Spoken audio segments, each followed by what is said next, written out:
answer. Chris Piacentini, principal broker at CapCenter. Brian McIntyre, senior manager and managing broker of our Hampton Roads firm. And then behind the camera, we have our elves, Rachel and Tyler, right? A lot of things that we can go over here. We're a mortgage company, we're an insurance company, we're a real estate company. We're a settlement provider. We do it all. Yeah, jack of all trades, master of all of them. And but starting with real estate, because I think that's really where we spend most of our time is with buyers and sellers. How do you think 2025 went compared to 2024 maybe? 2025, I think, was a good year. What does that mean? Qualify that. Qualify that. I think we're on a return to a skills-based market. So just how fast you answer the phone isn't always going to get you business anymore. And we have a relatively experienced team. So I felt like we were able to find some progress because we know what we're doing. Okay, well, that's great, but let's pretend that the people that would be interested in following this are consumers, and they want to know a little bit about how real estate was. Was it good for buyers? Was it good for sellers? Let's actually talk for a second about where you're focused most of the time. What markets are you working in? What agents are you managing? Talk about that a little bit. So I am licensed in Virginia, North and South Carolina. My primary focus is our Hampton Roads market, or some people call it Tidewater. It's Virginia Beach, Norfolk, Suffolk, Portsmouth, Newport News, Hampton, Williamsburg. And then in our North Carolina market, Upper North Carolina, Pasquotank, Cora Peak, and then our Raleigh and Greensboro markets, Charlotte, down into Fort Mill, South Carolina, and then also a little bit of Charleston and Greenville. All right, so you got Pasadena and you got Charlotte. Real estate is a local business, they say. How on earth are you able to work in markets as far apart and different as Pasadena and Charlotte, North Carolina? So there is some local nuance when you dive all the way down into neighborhoods. Sometimes there's some local nuance when it comes to negotiation from time to time, but a lot of the principles that help you find success in real estate are pretty universal. Okay, so they're universal. So what you're saying is real estate, there's a macro component to it. When you're valuing homes, when you're helping people, when you're negotiating, there are certain things that transcend all these markets. Yeah. But obviously, when you're working with clients specifically, we have agents that are on the grounds in those neighborhoods that are local, that know them, and so you're kind of at the top end, making sure that we're managing the transaction, managing the service that we're delivering. But we actually have in-market agents that are working with the people specifically on their unique contracts and neighborhood nuances, right? Yeah, 100%. I actually think that's one of the biggest benefits of CapCenter is that you get local agents, you get the real people, they live in the areas that you live in, but we also take an organizational approach. So we also have resources that have experience across multiple markets. Yeah. So I'm licensed in Maryland and Georgia and Florida, in addition to the Carolinas and Virginia, and then DC, of course, as well. And I've really found the same thing. You know, there are small differences that you find in each market. The contracts are incrementally different, but overall, people going through the process of buying and selling, they're met with the same challenges. They're dealing with the same things. So, okay, let's pull back for a second here. High-level view, 2025 compared to 2024. You said you think the market's becoming a little bit it's better, and you talked about skills-based. Really, that's just a bias towards only the best agents survive. I get that. But let's talk a little bit about it from a buyer and seller perspective. Was 2025 a good year for buyers and or sellers, and why? I think 2025 was a better year for buyers in a lot of the markets that we're in. How so? Because we have seen an increase in inventory and demand is still strong. So buyers get a little bit more choice. So I think there's more negotiable. You can negotiate more. But those are two different things, right? There's more inventory, so that would mean there's more choice for buyers. Right. But if demand is strong, that would really mean that homes are selling maybe quickly and that the terms are better for sellers. Is that right? No, just because there's still strong demand doesn't necessarily mean the scales tip in the way of sellers. I definitely think it is a more balanced market than it has been in years past. A lot of people think about the pandemic, which was heavily weighted to sellers. And that's not the case anymore. Good homes do still sell quickly, and by good, I mean homes that are presented well and homes that are priced appropriately. So talking about kind of the macro micro view of real estate, it's interesting. If we look across all of our markets, and we've done the data analysis on it, home values overall have gone up this year. and Yeah. they've gone up on average in all of our markets, kind of at the rate of inflation, which is Yeah. really how real estate appreciation tends to work. It Historically. follows, yeah, it follows it. So you do have distortions in marketplaces. You can have gateway cities. You can have cities like the Northern Virginia, D.C. area that have had significant influxes in the past with some of the Doge stuff. I think that cooled the market early this year, and we actually maybe saw some price stagnation that has since reversed. Yep. But when we get into some of the neighborhoods, we're working with a lot of sellers that have not seen price appreciation, going back kind of to the local aspect of it. So when we meet with folks, we find that some homes have gone up in value a few percent this year, rate of inflation, Yep. right? But we see other ones that have actually really fallen off in the last few years. Give Yes. some examples of what we see there. Yeah, and we've actually seen that in every one of our markets that I operate within. Is there a specific price point or location or home type? Yeah, yep. So price point, I would say, honestly, probably sub $750,000. I've seen more of stagnation or even some depreciation. And then So you're saying home prices have gone down below $750,000? more likely to, just in what I've seen. And then location-wise, I call them fringe neighborhoods, but it is areas that were not the highest demand prior to the pandemic boom. And then when inventory got attacked pretty heavily, we saw a lot of these neighborhoods that weren't as close to the central value area of most markets that we're in, they quickly rose in value. They appreciated faster than the central markets, and at the same reason that they appreciated quickly, because there was availability. Now that availability has returned, we've seen value fall off or even depreciate. So we've really only seen market softening, I feel like, in our practice here in Richmond, as well as some of the other markets where I help out. I feel like most of the time, you're calling it fringe. I would call it neighborhoods adjacent to the most in-demand spots, right? There you go. There aren't enough homes. There are too many buyers relative to homes for sale back during kind of those peak pandemic years. And so everybody starts to shop here, then they slide one neighborhood over, right? We all start in Malibu, but eventually we slide over into a neighborhood that we can afford. Yep. Those areas there, though, as things have slowed down, they haven't experienced the same consistent buyer demand. No. The other one is new construction. New construction's always kind of an issue for people who are selling for a short period of time, right? Yeah. Because most new construction, 90% of new construction are production builders. Yep. Meaning they're turning homes over fast. They've got lots of available lots. And so new homes often are like new cars. Once you drive that car off the lot, it drops in value, right? Yeah. And so there were a couple years in the pandemic where people were buying new homes, but because there weren't a lot of inventory, they'd relist those homes Yeah, and pretty make a quickly in profit. some cases, right? They get relocated and they'd see a profit. We're back to that world where you buy a new home, it's worth 10%, 20% less tomorrow. And so and we seem to get exposed to a lot of those people, right? Because we have such a unique val prop here. The 1% list fee, the 1.5% list fee. It's 1% list when you buy, of course. Where a lot of those folks, they're being relocated. They're kind of in an exurb of a marketplace, and they need to be a little bit closer to where they work, maybe a different school system.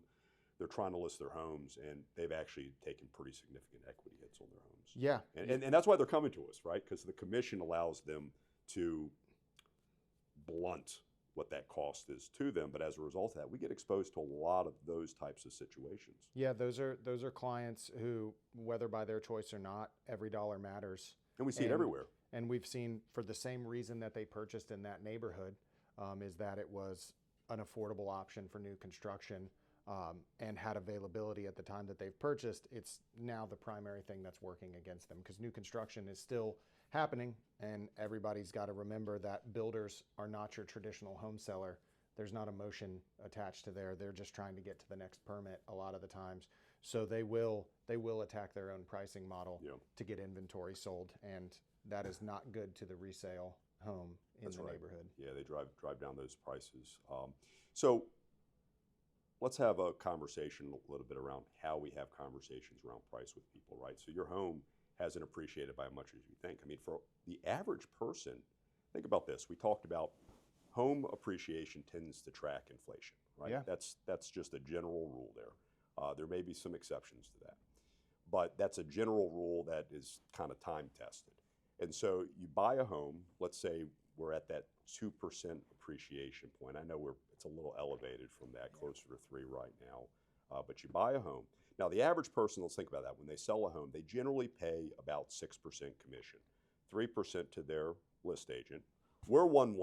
Well, let's just talk about the general marketplace for a second. And then I don't want to say the seller pays 3% to a buyer's agent. I know that's kind of a hot topic in real estate over the last couple of years, but the buyer pays their agent 3%, and they usually engineer that into the purchase. They don't have 3% out of pocket necessarily to give their client. Historically speaking, total out of pocket for commissions around 6%. Yeah. So it routes through, so 6%.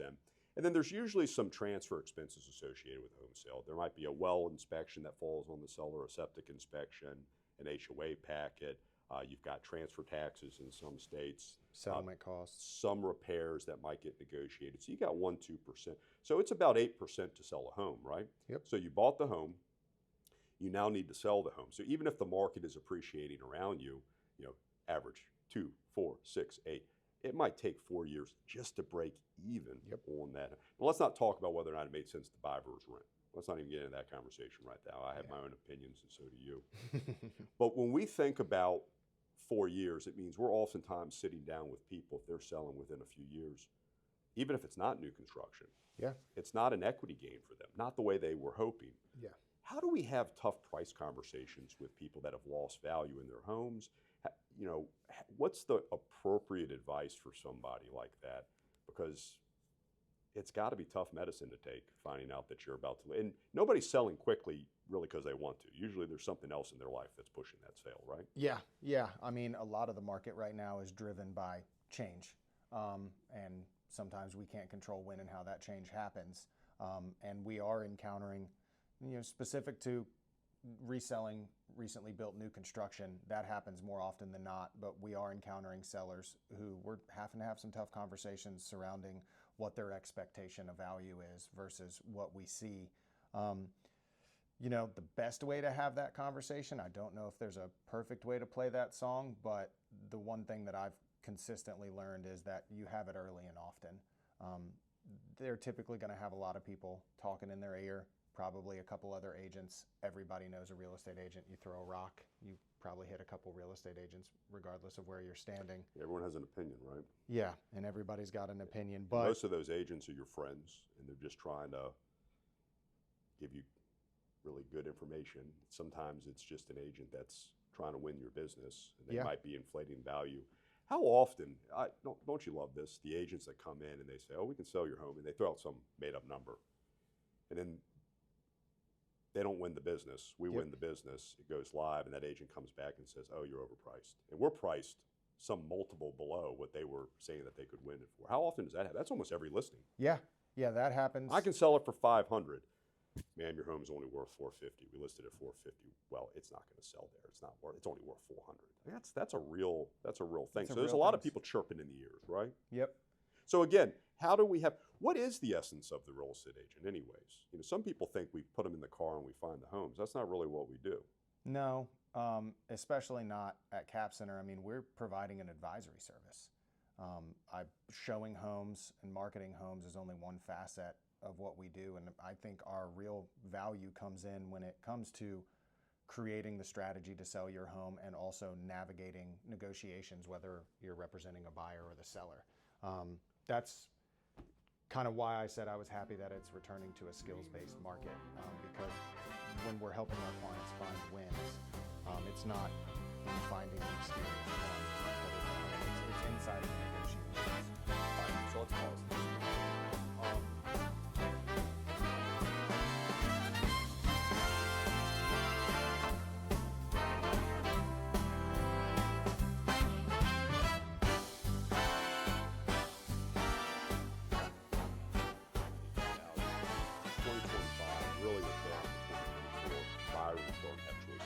Inventory for the number of buyers in the marketplace. I think that's our starting point there. Yep. And what that means for sellers is the days of overreaching on value are getting lucky if you have not maintained your home. Those are kind of gone.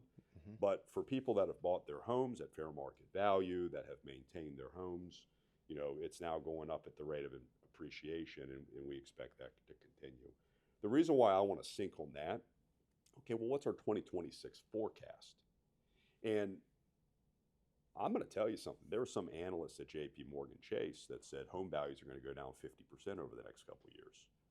It's not going to happen. And the reason why it's not going to happen, I feel so confident when I say that's not going to happen. And there's a couple reasons. Number one, they've never gone down by 50%. Home values have barely gone up 50% since the start of the pandemic. Yeah. They've barely gone up that much, okay? So let me just make that clear. That's number one. Number two, to the extent they have shot up quickly, they've also, when you start to look at it in kind of a... Yeah, macro. No. Well, once you start to look at it with all the data coming in, it's going up at the rate of inflation. Yeah. We just didn't realize the rate of inflation was going to be such a sharp kind of uptick in those couple of years there. Yeah. But if you look back at it, a lot of money flooded the economy. It all shot up. That's what usually happens, okay? If the inflation rate's 2%, the average home value goes up 2%. In the year where it's 10%, value goes up 10%. That's what happens. Mm-hmm. So a third thing is, we didn't see average home values go down 50% during the financial crisis. Yeah. And that's when we had excess inventory, okay? That's when people had 2 homes, 3 homes, they had investment properties, builders were over leveraged, they were dumping their inventory left and right. That's what put the weight on, not to mention massive unemployment, okay? Yeah. And so the things that pushed home values down back in that 2008, 9, 10, 11, 12, it's those things. High foreclosure rates, right? Easy mortgage underwriting rules. I remember when folks were coming in here to CapCenter, I'm an underwriter at the time, okay? And people are coming in here, and we look at a few different things when we're underwriting for a loan, all right? We're underwriting the creditworthiness of the borrower. That's the credit score, okay? We're underwriting the property. That's where the appraisal comes from. Is there enough equity in the home for us to take the credit risk? Is it standing? Is it marketable if you stop making payments? In other words, is there a roof on the property? Yeah. Right? But the third thing we're looking at is a client's ability to repay. And we look at something called the debt-to-income ratio, right? That's your income versus your debt. Well, folks were coming through here. These are people that had done loans, refinance loans or home purchase loans, not necessarily with us, somewhere in the last previous couple of years. Their jobs hadn't changed. Interest rates are going down, which means the cost of the mortgage should be less than what they currently have. The debt-to-income ratios on those were routinely 50, 60, 70, 80%. 80%, okay? Just so you know, that average right now is more around 25%. Yeah. Okay, so back in those days, how did people get to 80%? They got there a few different ways. One way they got there was you had subprime loans, right? They would take the credit risk. They would put big closing costs on it. They'd put high interest rates on it. Obviously, it ended up not being very good for the creditor because a lot of those companies went out of business. But more importantly, what happened was they found ways to qualify people by pricing in the risk, even though they could never afford the loan. Yeah. There were other issues at that time with interest-only type loan products, things that had balloons on them. Yeah, big balloon And so notes. maybe really what they were qualifying them on was a lower payment, and then they got a payment shock later on. But now they got a payment shock. You got unemployment rate going up 7, 8, 9, 10%. You don't have buyers for all that excess inventory. Nope. And all of a sudden now you got a call on that loan. So lots of different things. And yet here in Richmond, Virginia, average home prices, not talking about new construction, we're talking resale right now. Average home prices went down 12%. Yep. 12%. And there's clickbait analysts out there saying home values are about to come down 50%. Hey, don't buy a house in 2025. Home values are going to come down 50% in 2026. It's never going to happen. No. And if you have something that catastrophic bringing home values down, the federal government will get involved, okay? Yeah. Sure, debt may go up and Congress gets to kick that conversation down the road for another day. But what's going to happen is they're going to get involved just like they did in the financial crisis. Yep. They're going to push interest rates down. They're going to put freezes on foreclosures. They're going to do what they need to do not to destabilize the housing economy. The housing economy, they cannot afford to, right? Yeah. It is the single biggest what in America? Driver of wealth. Well, that's true. It's and net worth. It's the biggest asset class, okay? Yeah. You're talking, it's all that. It's 15, 16% GDP, all right? Defense, 3%.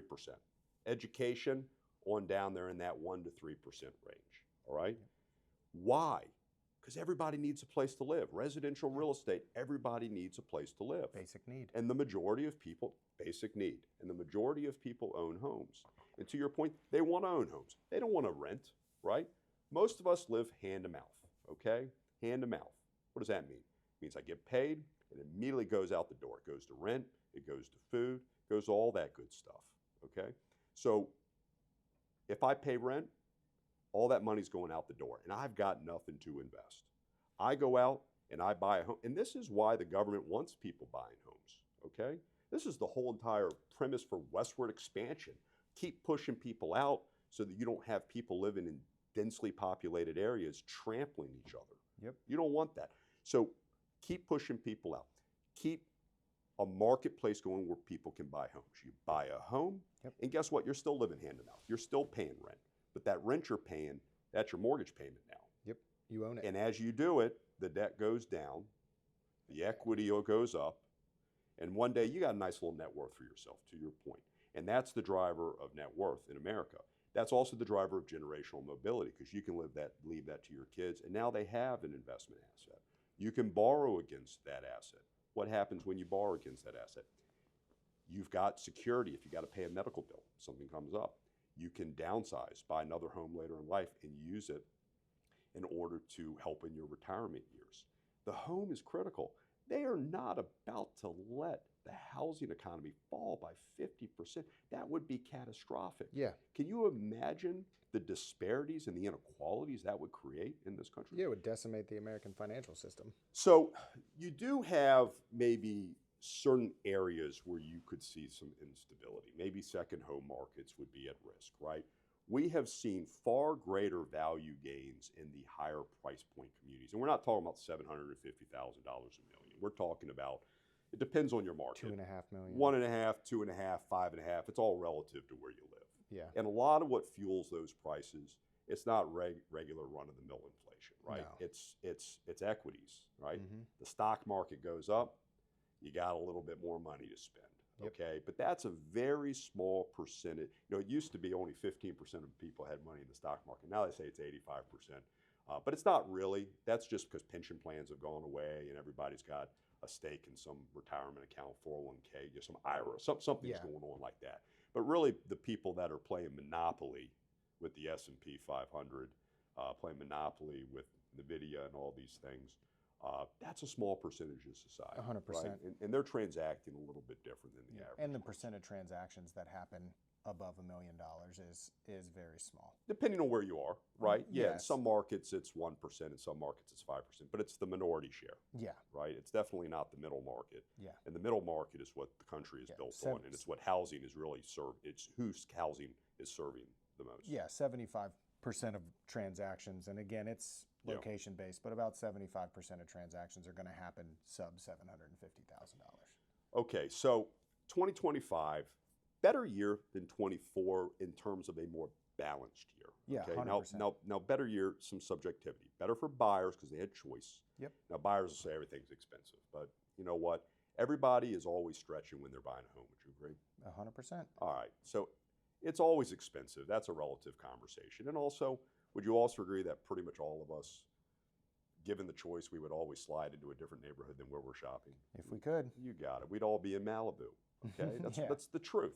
All right, but that's not on the table. And so what people are doing is when everybody's shopping online, they're looking at pretty pictures in ideal areas.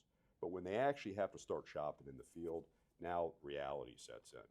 And they may not be able to afford, not to mention those pretty pictures, that home they thought that they liked, they go into it, the condition of the home. What doesn't show up in pictures on Zillow? Deferred maintenance. What else? Dirt, grime, the true size of rooms. Cat piss. Yeah. Yeah, there's a lot of things that don't show up. So you show up into that home for the first time and you start to realize this is far more expensive than what I was thinking. Yeah. Some people like to ice the home purchase, right? The worst thing that anybody could ever do is ice a home purchase. Yeah, don't wait. Don't wait. Home that's values not are generally going to do what? Go up. And that's not a sales tactic. No. You know, a lot of times when I work with people, and what we counsel folks to do is stop trying to stretch. Yeah. Be real about what you're buying. You know, everybody's looking for perfect, but when you ask somebody, first-time home buyer, let's work with a first-time home buyer in this. When you ask a first-time home buyer, how long do you expect to live here? What do most of them say? 5 to 10 years. 5 to 10 years. How long are most of them in that first home, though? 3 to 5 years. 3 to 5 years. That's exactly right. And so home values go up 2 to 3% a year. In 3 years, it's gone up about 6 to 9%. All right. Traditional real estate, you're probably going to pay 6% in commissions. You're going to probably pay 1% in transfer costs, however that shows up. Maybe another 1% in repairs you have to negotiate. So you're about 7-8% cost. You're breaking even on that. Mm-hmm. All right. Why do first-time home buyers sell so quickly? Historically, I've just found they're usually buying their first house in a period of time in their life where change happens a little bit faster. Transitional, yeah. They may not have a signif significant yet. They may not have children yet. They may not be into a career, or you got at it. least A lot locked more into job their career. changing early on. Yeah. All of those things. Not to mention, they've never owned a home before, and once they've lived in it for a couple years, they start to realize what they thought they wanted isn't actually what they needed. 100%. Yeah, we hear that. We hear that quite often. But more often than not, first-time home buyers are typically progressing in life. So usually, if they come back within that 3 to 5 year period, they typically are okay with breaking even. But it is a conversation that we have with our first-time home buyers early and often. Well, we're not really counseling people on, hey, this is good, you might break even on it, because in that case, why wouldn't you just rent? I don't want to maintain a property. Look, the way I like to work with first-time home buyers, and the way our preferred method of working with first-time home buyers, show them everything they want to see. Yep. Okay, but most people are trying to put as much down as they can to minimize that payment. They're trying to find perfect, but perfect just doesn't exist. Nope. I'm kind of on the other end of it. I say find something that's affordable. Find something you're just good enough with, and put down the minimum amount. Now, this may not be popular with everybody, but put the minimum amount down. Okay, don't put any of your savings into that if you don't have to.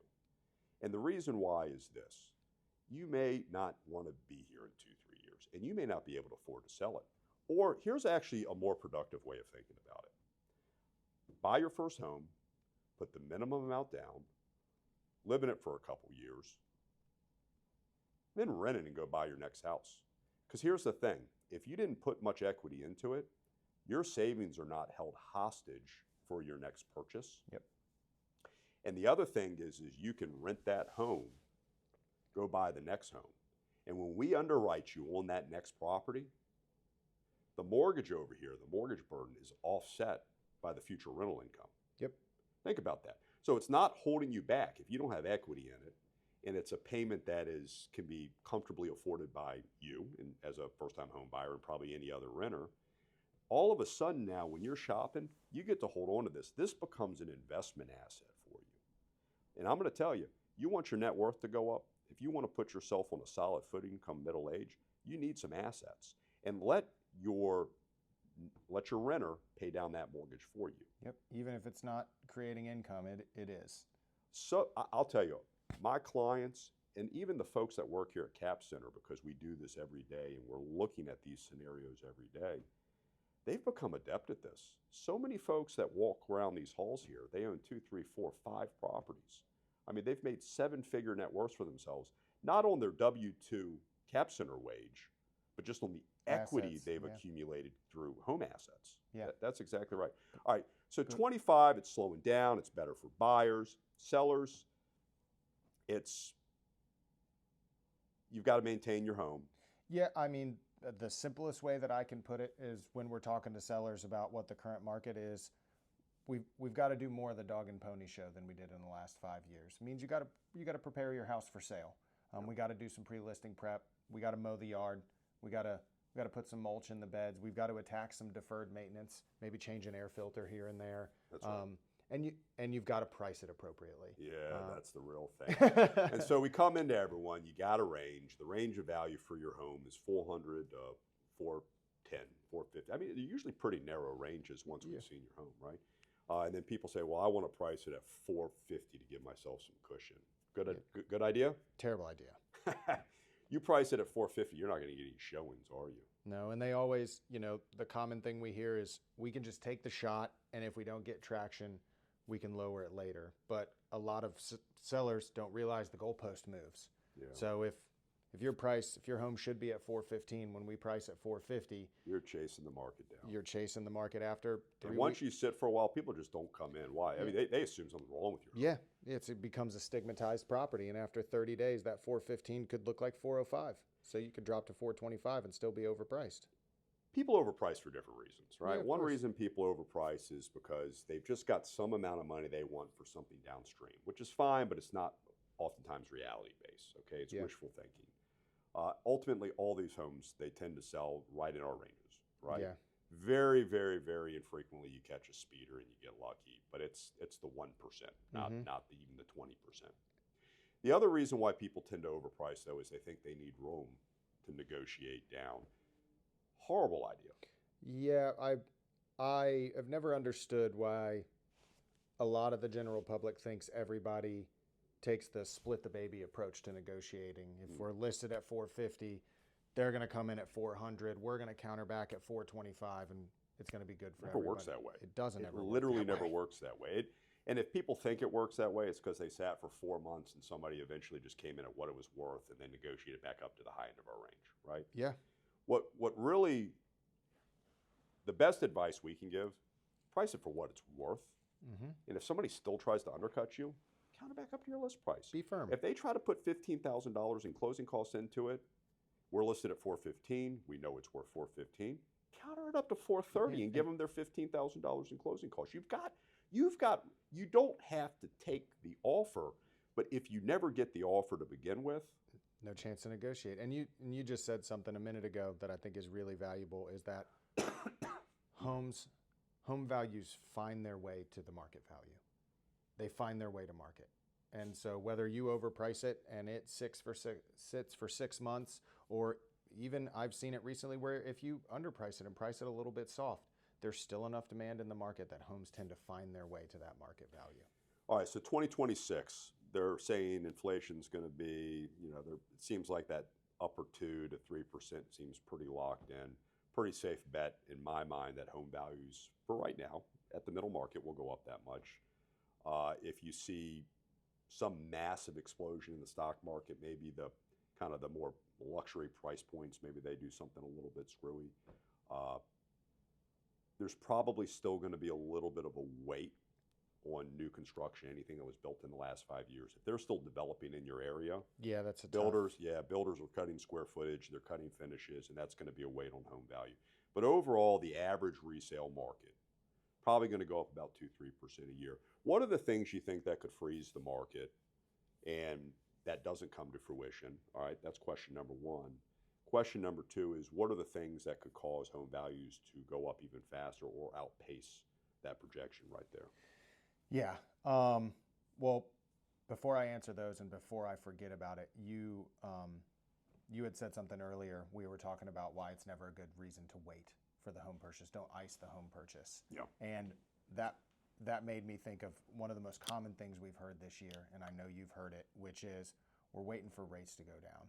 And so I thought it would be really important to talk about why it's never a good idea to wait for the rate. Yeah, go.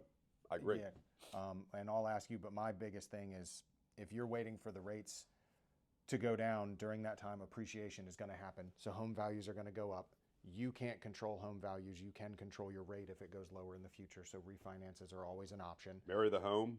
Date the rate. Yeah. And then also, if rates go down, demand is going to increase. And if buyer demand increases, that's going to decrease the amount of available homes. That's going to increase the likelihood that we see short-term appreciation. So by the time you realize it's a good rate for you, you could already be 90, 120 days behind the market. And that 300 home you were looking at could have a quick jump up to 315. And all of your savings that you got by getting a lower rate were just demolished by home values. So home values are going to go up no matter what. You've got a rising tide in population. You have general inflation, income increases, just the expansion of monetary supply that never abates. In addition to that, sometimes folks their idea of waiting for the right home. It's very seasonal, and the right home happens when all the inventory hits, and all the inventory hits in the spring and summer. And if you're a first-time home buyer, I talk about first-time home buyers not because that's necessarily our primary client base here. We have a fairly wide array of clients. But it is a third of the overall marketplace. But it's a third of the overall. But I'm always focused on first-time home buyers because I love working with them, right? All the opportunities in front of them, and I think that there's an opportunity for them to get the right advice. Look, zero closing costs. We'll talk about that, but we save them money, right?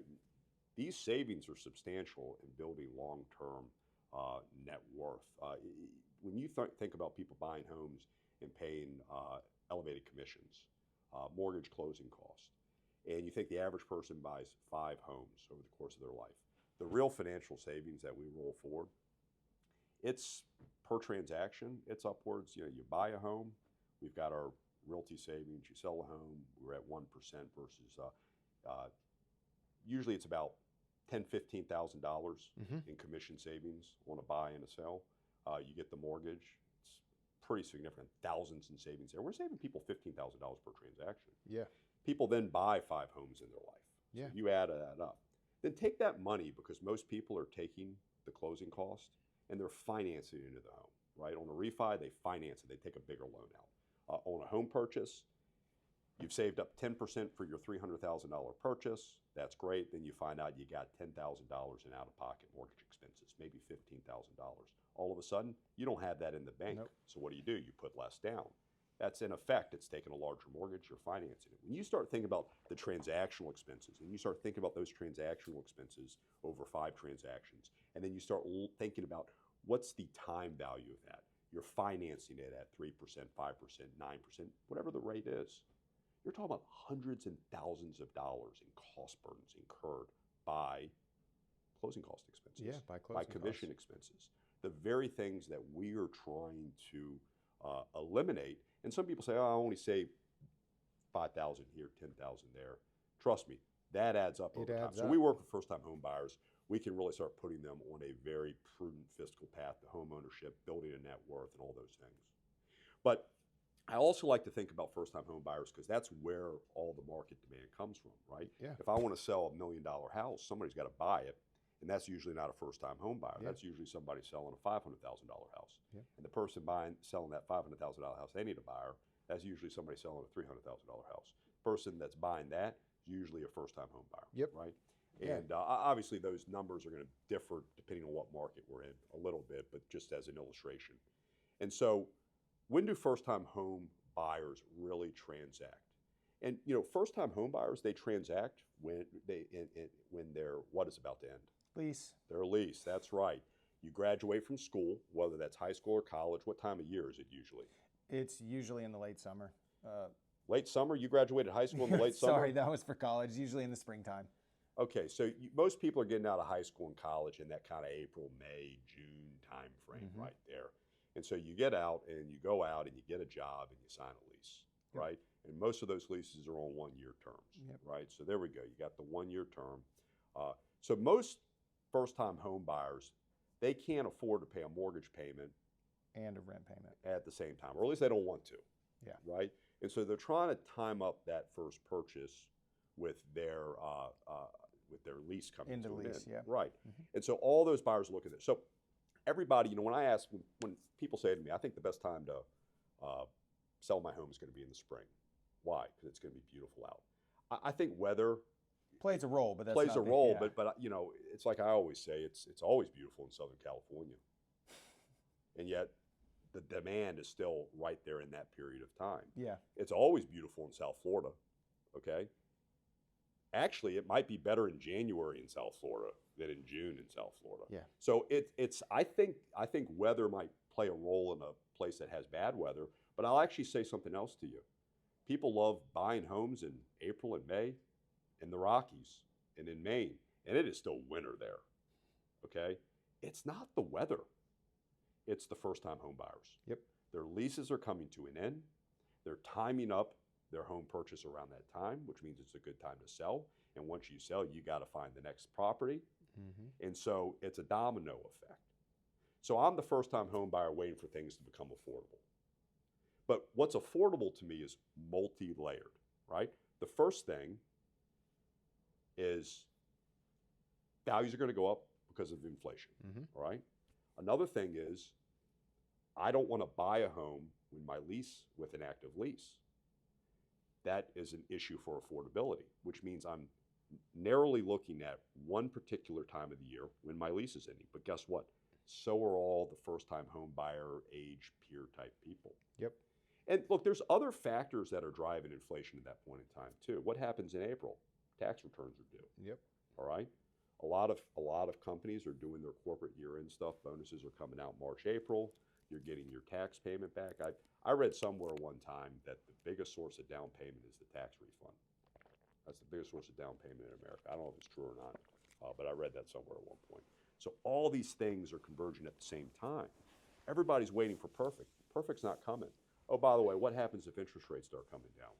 Now the cost of debt is more affordable. Yep. Do you think people just hold prices flat? No, they reach for more. They go for more. They reach for more. They've already got a set amount of money Yeah. that they are willing to spend on that mortgage payment. People, I was going to say, people don't shop by pre-approval amount or house price. They shop by monthly payment. That's what it is. They want controlled costs. So if they've earmarked that they can spend $2,500 a month, just because interest rates go down half a point doesn't mean they're going to do $2,200 a month. They're just going to buy a more expensive house at $2,500 a month. So is there anything that you can think of that might soften the resale market? Again, we've talked about the micro components that might lead to it. New construction as an example is one. And then we've also talked about how some neighborhoods, some folks, there are some neighborhoods or communities that for one reason or another, they have just not had the same level of consistent demand. But during the 2020, 21, 22 era where there were not enough homes available for sale, people kind of moved one neighborhood over. But I think we've seen some lethargy in some of those markets. The big reason why I think we've seen lethargy, a lot of them are older home communities, and people probably paid premiums at the time for a home that needed a lot of capital improvements. Yep. Then they themselves did not make the capital improvements. And now all of a sudden you see a more discerning buyer base. Okay, so those are micro factors. But what would be a factor, a macro factor that would cause home values to actually come down 2%, 4%? Major economic downturn, so job loss. Okay, yeah. I think it would have to take something like that, another pandemic, which we hope doesn't happen. But well, the last pandemic caused prices to go up. That's true. But I think government intervention played a big role in that. Making them go up, but government intervention also played a big role in making them go down not that long ago. So yeah, so you're saying the only thing that can cause the economy to implode is the government. Yeah, when they tend to no matter who's in charge. regardless of who's in charge at the time. History would tell us that when the government starts meddling in the financial system, it tends to not be good for consumers. We're a heavily regulated business, and the government loves to come in here and audit us. So let's walk that one back. Yeah. But too much. But basically, the thing that drives it down is when there's going to be more homes available. There are buyers. Yeah. And excess. And when that happens, inventory. what are the things that will cause the excess inventory? So let's tinker with the pandemic. Let's say we have a extremely deadly pandemic that wipes out a huge percentage of the homeownership base. Okay, we've got that potential situation. All right, now let's rule out Planet of the Apes is not happening anytime soon. Let's just pretend for right now. Then we've got another example would be massive job loss. Okay, so we've staved off a lot of recessions. We're probably overdue. It seems like the longer we go without a recession because of money being, there's a lot of distortions in the economy because of money. Okay, there's a lot of distortions in the economy because the government's role, backstopping, but also trying to stimulate growth in the economy. I think as a country, as technologies have taken hold since the last financial crisis, I think as globalization has continued to drive down the cost of goods, but also increase the size of the transaction marketplace, these are all things that have allowed our economy to throttle. We may have some policies in place right now, though, that between skepticism between countries coming out of the pandemic, Hmm. you've got war, you've got trade wars, tariffs, Yep. all of these things, they realign how these global networks operate. Mhm. And that's not really what I'm here to talk about right this minute, but those are impacts on supply and demand. Yep. And those things, this is a consumer marketplace, can slow our economy. They can. And when the economy slows, at some point in time, you find that correction that we have not seen in a dozen years, other than the pandemic one, which was very short-lived.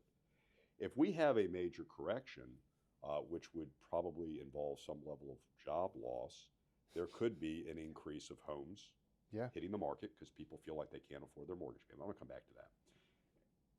And simultaneous to that, there might be not a whole lot of buyers or people that are kind of waiting to see what their job security is and kicking the can down the road. I'm skeptical of the first point, though, ever getting to a point where we have too many homes hitting the market in the case of job loss. And the reason why is people still need to pay rent. They need a place to live. Mm-hmm. And if that was something that was real, it could disrupt a year. Let's say the economy implodes in April when most people are thinking about buying. It could disrupt housing gains. Yeah, but we could I have a think flat it would, spring. I Yeah. think it would be temporary. I do too.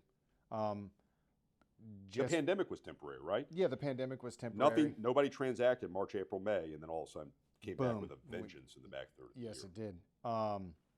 But I also think it would be temporary because, the home housing market is driven by buyer demand, and if you just look at population demographics, you keep mentioning first-time home buyers. They are what is carrying our market right now, even though they're only a third of the transactions. Millennials are in their prime home buying years and will be for the next 15 to 20 years, and they are the largest portion of our population. So that's why I do think there's a I'll say very low because nothing's ever zero, but a very low chance of any extended downturn in the housing market. I actually expect it to remain competitive until millennials are done buying houses, and that's just based on demand. Builders can build as many houses as they want currently, but they did not build enough after the 2008 financial crisis. So the shortage of available homes in the United States. I keep hearing that huge. they didn't build enough. They didn't build enough. We absorbed it all, and then they just stopped building. Of course, they've also shifted their models around. Just here in Richmond, Virginia, as an example, there was never really a robust condo or townhome market. And in order to deliver enough supply during this last little boom here, you saw a major shift towards townhomes and condos. You also saw baby boomers starting to downsize and looking for things that patio homes and things that have less overall maintenance burden. Let's talk about that because you brought up demographics and you said millennial, and I don't know what a millennial is anymore in terms of the age range. But there's on the topic of what could soften housing. I think I want to talk about baby boomers, and then I also want to talk a little bit about. You said millennials are the primary buying group right now, and you refer to them specifically as first-time home buyers. Let's talk about that first. So the youngest millennials are kind of right around what? In their early 30s. Okay, in their early 30s. And so the average first-time home buyer historically in America is around 32.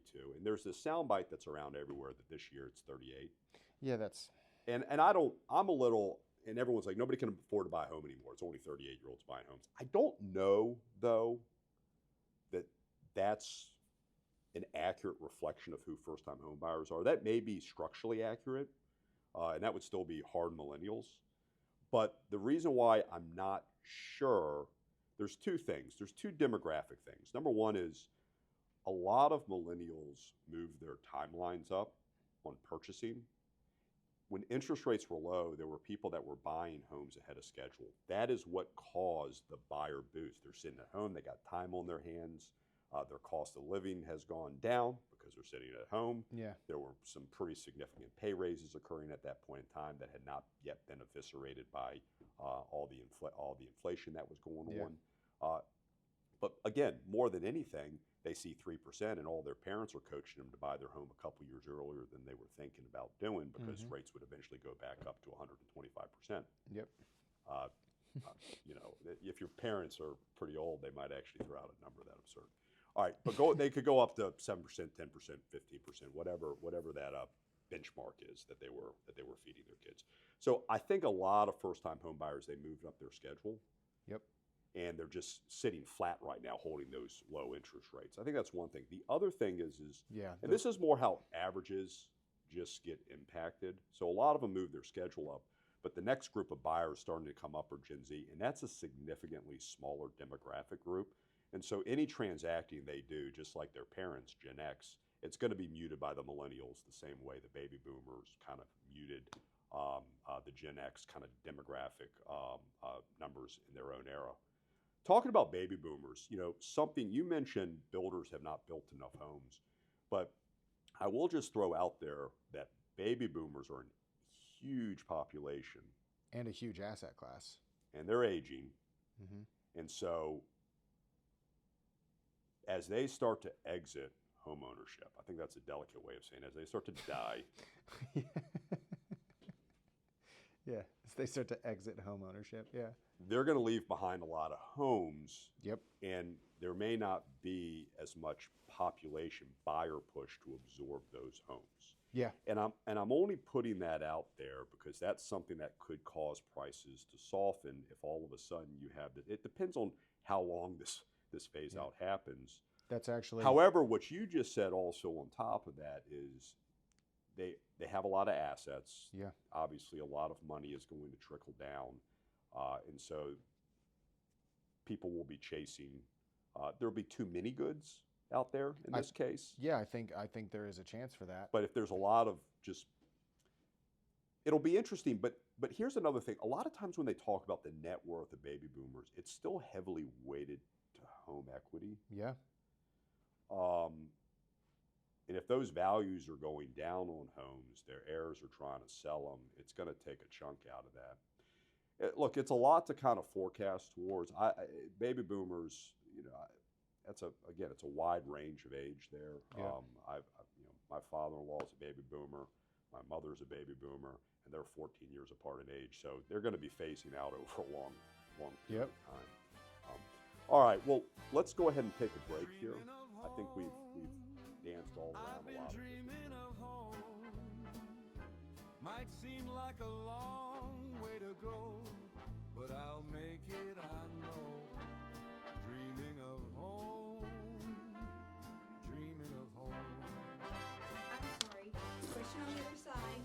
Oh. All right, so we got Dear Santa, I give anything for a lower rate. I'm currently at 6.25. I bought my home 2 years ago thinking payments this high would be temporary. Is there anything I can do to get down to 4%? I'd even name my firstborn CapCenter. All right. Sincerely, hopeful brand partner. All right. There's nothing you can do. No. So right now you're at 6.25. If the rate is 6.25, there's some things you can do, but one is not without risk, and the other one, whether or not it's in your interest, is going to be debatable. What some folks do when they buy homes and they take those lower rates, we used to see a lot of people go with adjustable rate mortgages. And so an adjustable rate mortgage, there's different terms. 5-1 is a popular one, 7-1 is a popular one. And the way that works is you take a lower rate than what the traditional 30-year fixed rate might be. And with that rate, you pay on that rate, you pay lower for a temporary period of time, whether it's 5 years or 7 years. But then it adjusts and it goes up, and the risk is it could be significantly higher than what you would have gotten if you just went with a fixed rate mortgage. Some people buy homes, though, or refinance homes knowing they're only going to be there for a few years, and so they're really trying to keep that low payment. You could always refinance and try to go that route, but again, it puts you in a potential balloon situation of what if rates don't come down any bit more? what if they go up? What if one day they're 8%? You might be in a situation where you have a little less flexibility. There are some folks that bought their home a few years ago. Well, a few years ago, they might have still been at 3%. But we actually have folks that are coming through here that have bought in the last couple of years. They've made significant payments towards their equity. Those are extra payments and things they've done of that nature, maybe a bonus, whatever it is like that. And they might refinance and get a similar rate, but just to stretch the term back out. There are some people that bought homes at 15% interest rates. They're refinancing and it'll go to a 30-year rate. If you still are comfortable making the extra payments, you can. A lot of people don't realize if you have if a lot of people that come through here, they want a 15-year mortgage. And the reason why is they want to pay off their home in 15 years, but they don't qualify for it, or they're not confident that that 15-year payment isn't going to get them into trouble in a month where their finances are tight. Well, one thing that they can do is they can go with the 30-year. On paper, the 30-year is a higher rate, but you can make the 15-year payment, right? And so even though it's a higher rate, you make the 15-year payment, apple to apples payment, and usually you pay off that loan in about 15 years and 7 months, 15 years and 6 months, thereabouts. The interest delta over 15 years is not that much. It's a few $1,000s. It's a drop in the bucket over 15 years. In fact, I actually, back when I was an underwriter, it's amazing how many people don't qualify for 10 and 15-year loans, but they really, really want them because they're so determined to pay off their mortgage before they hit retirement age. Makes a ton of sense. And so we would counsel them, go with the 30-year. You feel comfortable making the 15. Just because we can't formally approve you for it doesn't mean you can't make that extra payment every month. Make the same payment if you feel comfortable. You'll pay it off in the same amount of time. And it's actually really good advice for anybody. Yeah. I think, if I don't know why I would ever get anything other than a 30-year loan. Pay ahead, sure, if you can afford to, but maintain that financial flexibility, right? I was going to say make the 15-year payment, but in 5 years, something happens, medical crisis. You're not over leveraged, yeah. Well, yeah, you're not debt burdened by your mortgage payment. So unfortunately, I don't have anything wonderful to offer if you're at 6 1/4 and we're at 6 1/4. But there are some different kind of ways of thinking about how long you intend to own the home. Where you could start to look at products like an ARM. There's also situations where you might, when the time does come to refinance, some people might have thought exercises around reducing their term just to get that lower rate. But the rate's not everything, okay? What you really should be focused on is cash flow and flexibility, and then you can make the financial decisions that make the most sense for you. How's that for a non-answer? That was great. Perfect. Can I look at your other question? First you said arm, and I was like, black market organ Can- donation, or? Then I said Adjustable rate adjustable rate mortgage. Can I look at the third question? Oh, yes. Oh, yes. This one's still a little bit more, I would say, I would answer it more on the loan side of things, but.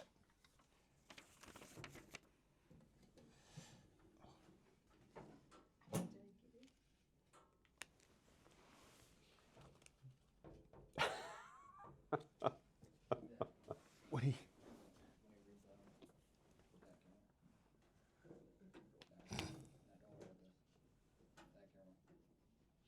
Oh, yeah. We're back. We're back.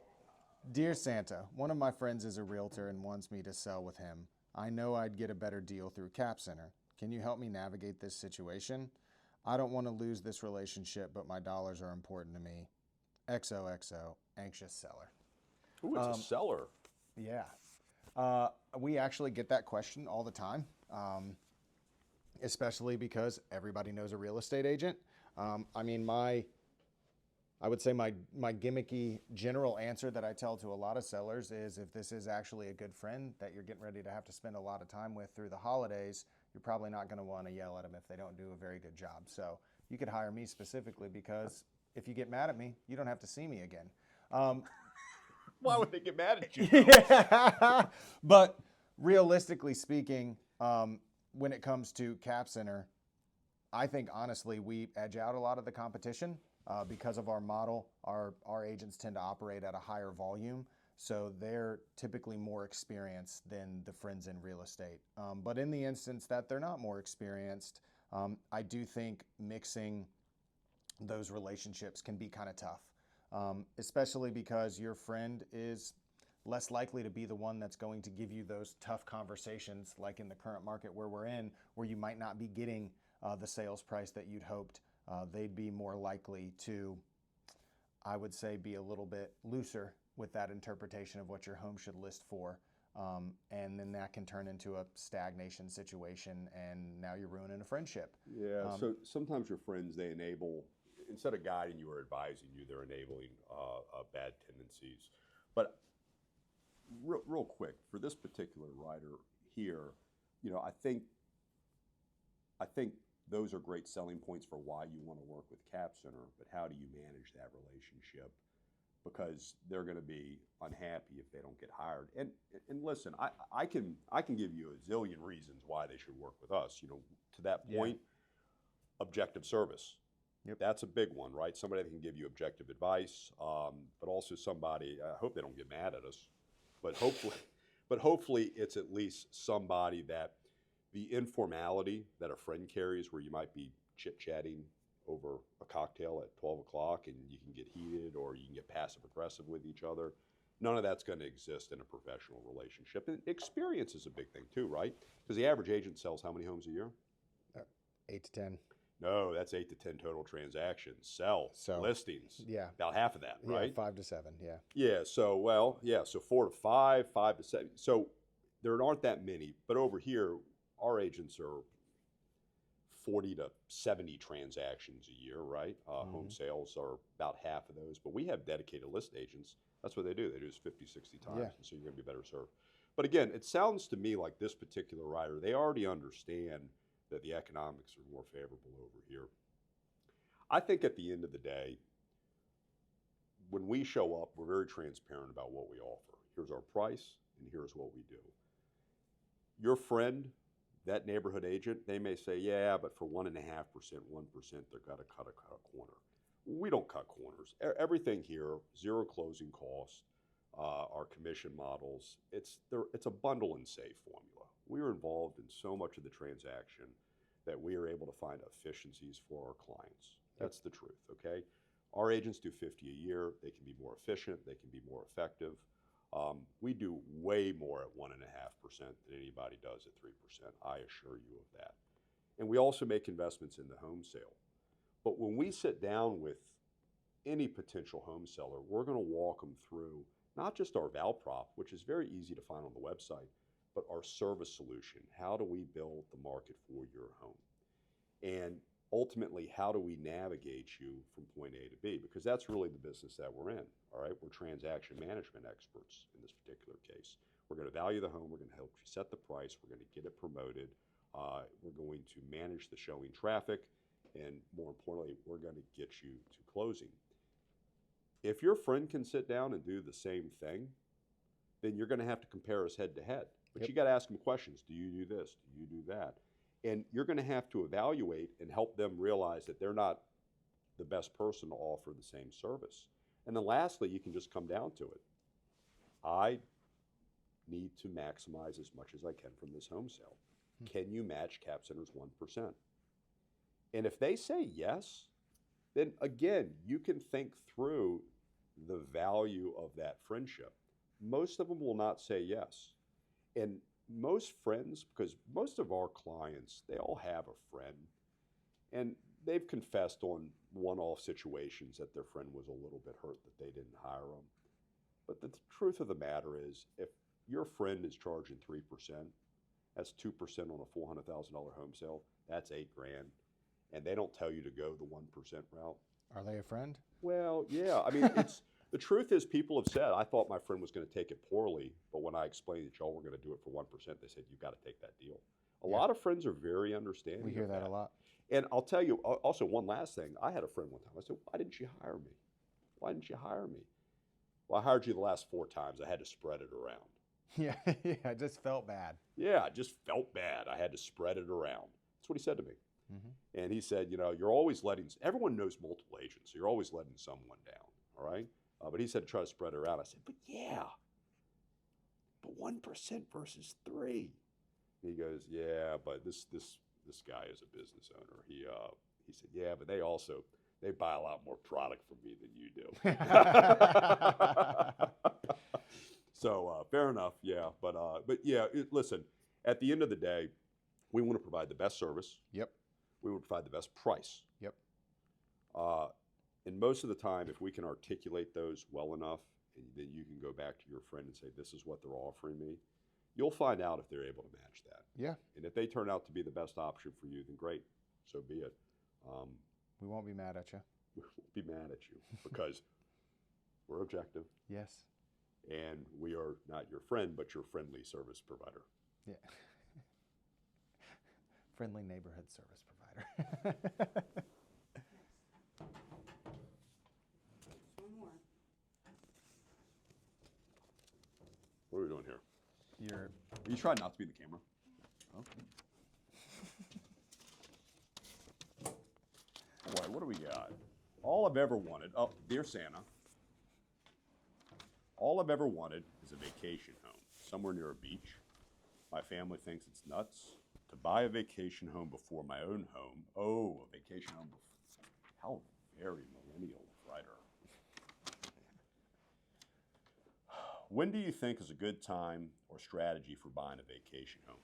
Best regards, Sandy Dreamer. I can tell you that when you're working in Richmond, in Charlotte, in Greenville, in Raleigh,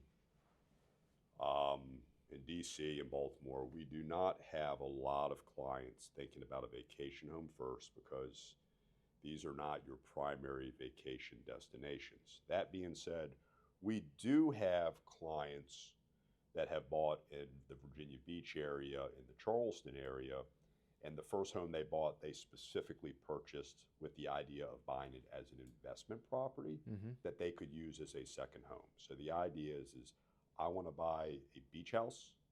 I maybe can't afford, or it's not realistic for it to be my principal residence long term.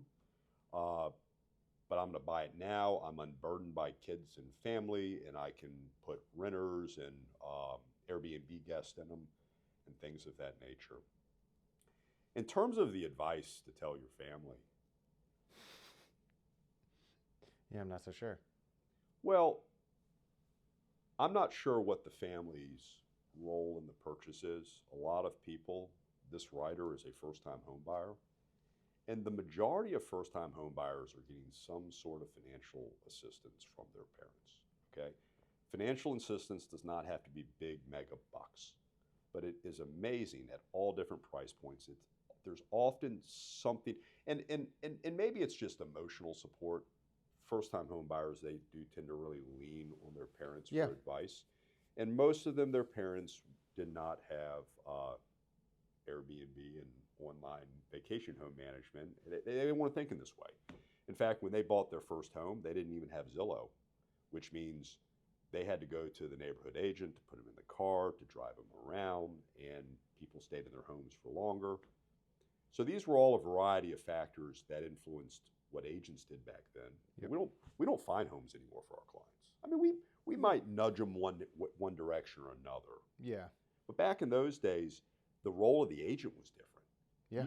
You had to find them to find the house. And by the way, you didn't have an iPhone.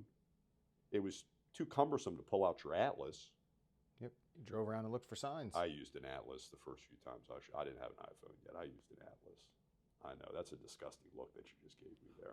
I actually would print out MapQuest directions if I could. Put them in the passenger seat. Yeah, but you had to find someone that could navigate the local neighborhoods, right? Yep. And so the agents, they knew where the homes were. They could navigate the neighborhood. Also, they had to physically come back and forth and get you to wet sign documents, okay? And then they had to run it through the fax machine. And then the fax machine didn't work because there was a shared line, and then they had to go hand deliver it somewhere. So these are all different, right? Now people find homes online. Yep. People e-sign documents. They can get there on their own. The agent might open the door for them, but they can find the home much more easily on their own. And so everything moves a lot faster. And so the agent's role has changed. And really what we're more about now is making sure that it's well valued, that you can navigate a fast moving marketplace. And there's so many more inspections and variables. We're really professional transaction managers would get you from A to B without any hiccups. Why am I talking about the agent's role when the writer's talking about buying a vacation home? Because the same way this has changed for agents, how buyers and sellers might think about it have changed. Fundamentally, we're still doing the same thing. We're helping people close on homes, right? Yeah. But the mapping of what we have to do and how we think about our job, that has incrementally changed. Buyers and sellers too, at the end of the day, this is a vacation home. But what did we say the first thing? When you buy a house, you're buying a home. Sure.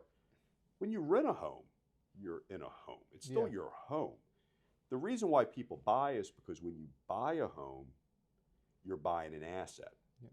You're driving net worth, right? You buy the home, you pay rent just like you would, but equity builds. And now one day you have something of substantive value. And for people that don't have excess income to invest, that thing of substantive value matters. That can be a vacation home too. Yeah. In fact, buying that vacation home first, where you can get in the habit of renting it, that might be a financially prudent way of doing things. Now, you hear a lot of boom-bust cycles with short-term rentals and things of that nature. It's always risk. Yeah, and so there's still risk, and you got to make sure you're buying the right thing and you understand all the risks that are involved in it. But I don't think it's so crazy buying that first property, making it a vacation home. Yeah, at the beach. Yeah. Especially at the beach. Mm-hmm. The beach is never wrong. That's what we actually, one of our newest agents who also just made his first home purchase, that was the route he elected to go. Granted, he lives in Virginia Beach, so he's not, we wouldn't call it a vacation home, but he bought a condo down at the oceanfront. Sure. With the primary driver to be living it for a couple of years, knowing that he's prepared for a life change, and that becomes a good investment engine in the future. All right. And we see that a lot with first-time home purchases. So buy your beach house, Sandy Dreamer. I've been dreaming of home. Might seem like a long way to go,